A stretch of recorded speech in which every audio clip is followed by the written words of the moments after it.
Welcome. So in this video here I will just quickly showcase housing and especially the housing editor and how it works. It is pretty simple once you understood the mechanics. So you see when I press F5 I can get to the housing editor, and now when I press Z I can get to a safe location, so it just basically ports me to the start, and when I press R the editor goes open. So now first off you have information here. Basically you can have 700 pieces of furnishings.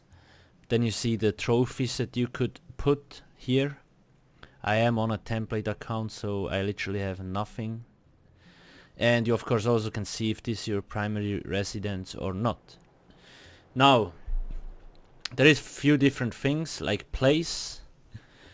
In here, like the stuff you have crafted, like you could, like for example I could take this here now and then I can click here place, and this is very cool actually. I basically can place it wherever I want, and you can see like I can turn it around. I can bring it closer, further away, turn it this way or around like here and here. Now I do hope like you can place it in the air if you want. It might feel a little bit buggy, but I do hope they will keep it like this, because there has already been some very creative, how should I say, ideas.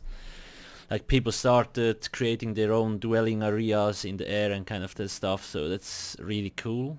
So I hope that will stay this way. Now if I want to go out, or when I want to take away, press R.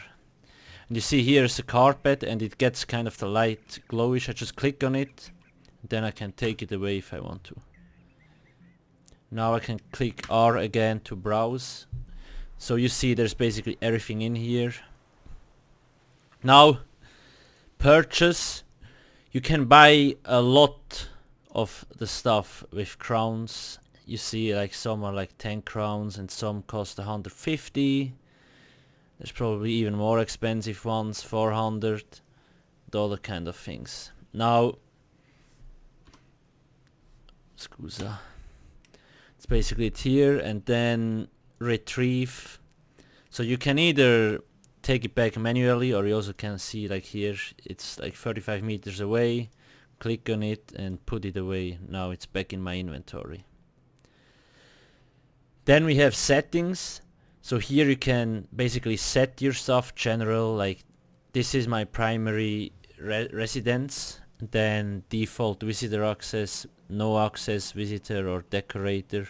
If I click on decorator, people can change around like chairs and all that stuff, but they cannot put new things in, okay?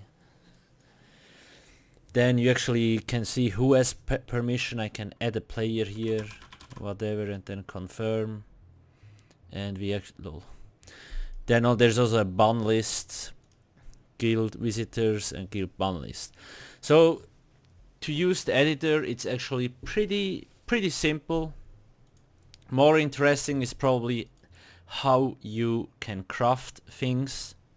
So we are here now. You go to schematics.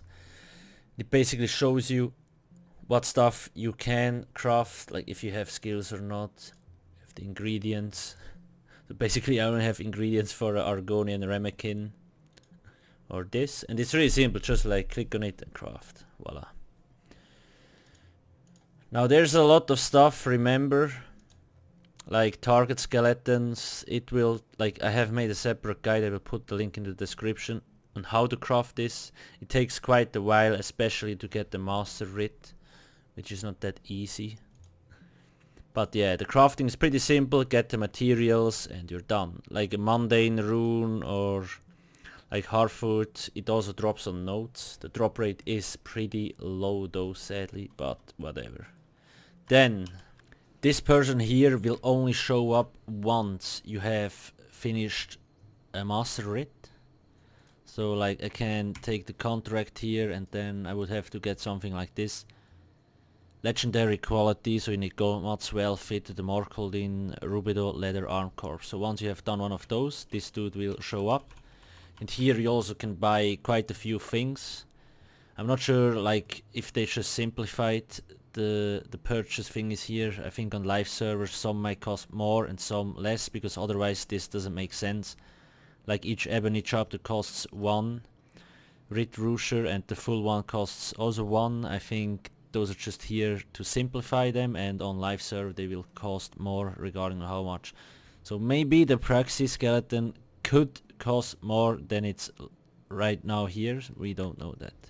Now there's also stores that sell certain things, and for some of them you need achievements. So for example here, if you want this Tribunal Rock, it requires Plague Eater achievement to purchase. I think this is a really cool feature. So you kind of need to do achievements if you want to get some specific thing, which is cool.